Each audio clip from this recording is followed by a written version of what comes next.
On est de retour à Semontier, sur les terres de la famille Castella, avec Alexandre. Bonjour. Bonjour. Alors, racontez-nous un petit peu, il y a 1,5 million de sapins plantés ici chez vous.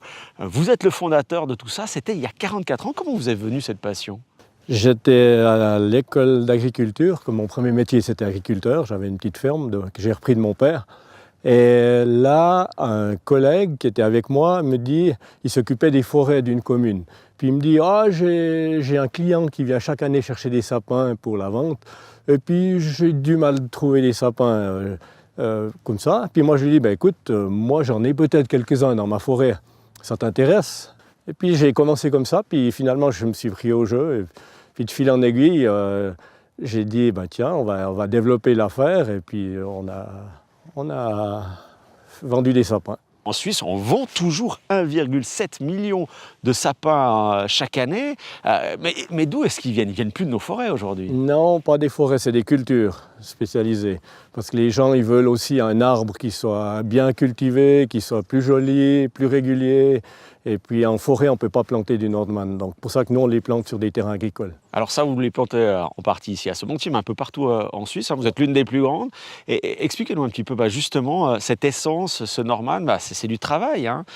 Il faut quelques années pour le faire pousser. C'est beaucoup de travail. Toute l'année, il faut, depuis la plantation jusqu'à la récolte, pendant 10 ans que dure une plantation, il y a tous les soins qu'il y a à donner, le nettoyage, le fauchage, l'entretien, le taillage.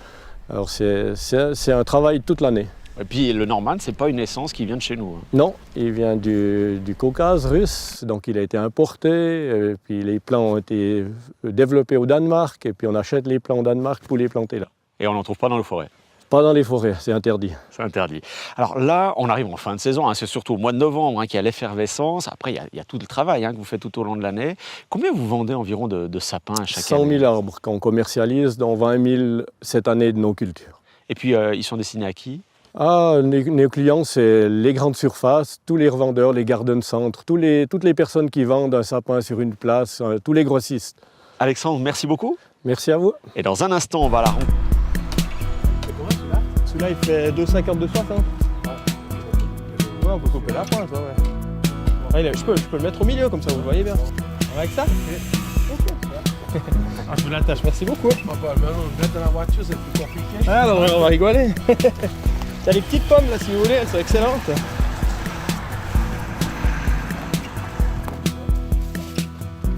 Et on rencontre Max Castella, bonjour. Bonjour. On a vu votre papa tout à l'heure à la pépinière, là on est au point de vente juste au-dessus de Lausanne.